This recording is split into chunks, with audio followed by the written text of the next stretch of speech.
சொல்லுகிறார்கள். என்னமா சொல்லுகிறார்கள்? அக்கா தங்கச்சி ஆகத்திலே வரக்கூடிய ஆகப்பட்டது கருப்பாக இருக்குதா வெள்ளையாக இருக்குதா என்று தண்ணீர் தடாகத்தை பார்த்து நீ சொல்லணும். அந்த நேரத்தில் தெய்வக்கன்னியானவள் சொல்லுகிறாள், தங்கச்சி நீ என்ன நிலவுன்னு சொல்ற? அக்கா, ஆகாயத்தில் வரக்கூடிய யானை விதிவிலக்கு எதுவும் கிடையாது. இந்த உலகத்தில் பிறந்திருக்கக்கூடிய யானையின் என்றும் நிறம் கருப்பு தான்.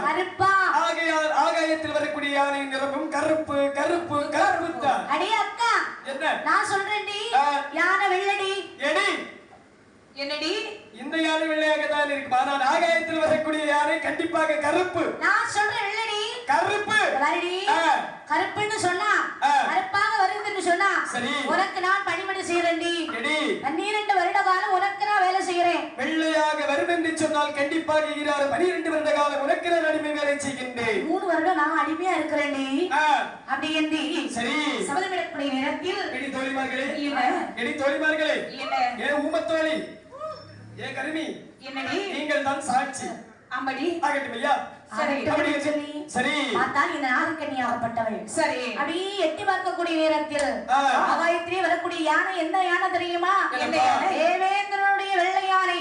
தேவேந்திரன் என்று சொல்லக்கூடிய ஐராவணம் என்று சொல்லக்கூடிய வெள்ளை யானை. வெள்ளை யானையாக வரக்கூடிய நேரத்தில் பார்த்து தெய்வக்கன்னியானவள் சொல்லுகின்றார். எப்படி அக்கா யானையை பார்க்கலாமா? பார்க்கலாம். இப்ப பார்க்கண்டாண்டி பொழுது இருட்டி போச்சு. சரி நாளைக்கு வந்து இதே மாதிரி ஆகாயத்தை பார்க்காமல் தண்ணீர் தடாகத்தை பார்த்து நான் சொல்றேன். ஏங்கப்பா அப்படி என்று சொன்னாலும் ஆதவன் உதயம் அதாவது விழிக்கும் அதாவது உறங்கும் தருவாயில் ஆகிவிட்டான் என்று சொல்லலாம். அப்படித்தானே? சரி தோழிமார்களே என்ன அந்த நேரத்தில் தெய்வக்கன்னியானவள் மனதிலே எண்ணுகின்றார். எப்படி? அதாவது இன்று இல்லை எந்தாக இருந்தாலும் ஆகாயத்தில் வரக்கூடிய யானை நிறம் வெள்ளைதானே. சரி அப்படி என்று சொல்லி ஆகட்டும் என்று சொல்லி கள்ளம் கபடம் என்ற நகரத்திற்கு சென்று விட்டாள். இந்த நாகக்கன்னியாகப்பட்டவள் நகரத்தில் வருகிறாள். வந்து என்ன செய்யலாம் பாருங்கள் என்று சொல்லி நாகக்கன்னி நாகக்கன்னி நாகக்கன்னி எடுத்தாயே செங்குடலை செங்குடலை என்று சொல்லி நாகக்கன்னி நாகக்கன்னி நாகக்கன்னி எடுத்தாயே செங்குடலை செங்குடலை வானிருந்த பூங்குழலாய் பூங்குழலாய் பூங்குழலாய் வாசித்தாள் ராகவதை ராகவதை அருமந்தே பூங்குழலாய் பூங்குழலாய் பூங்குழலாய் வாசித்தாள் ராகவதை ராகவதை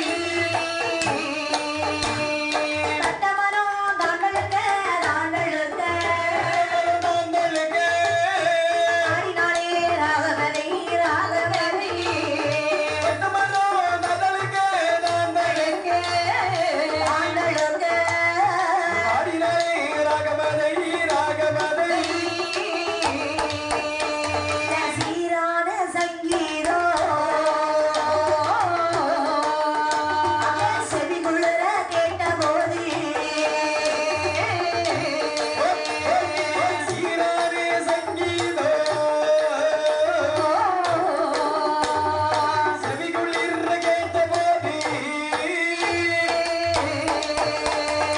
அதான் இந்த நாகக்கன்னியாகப்பட்டவள் தன் நகரத்திலே வருகிறாள். ஆமாம்மா. வந்தவள் மனதிலே நினைக்கிறார். எப்படி வந்து கொண்டிருப்பதே ஐராவதம் என்று சொல்லக்கூடிய வெள்ளை யானை. ஆமாம்மா. அதாவது நம்ம தெய்வக்கன்னியுடைய பங்காக வருகிறது. ஆமாப்பா தங்கைக்கு அக்கா என்னைக்காவது அடிமை வேலை செய்ய முடியுமா? அதாவது இந்த உலகத்தில் தங்கைக்கு ஒருபோதும் அடிமை வேலை யாரும் செய்யக்கூடாது. ஆமா.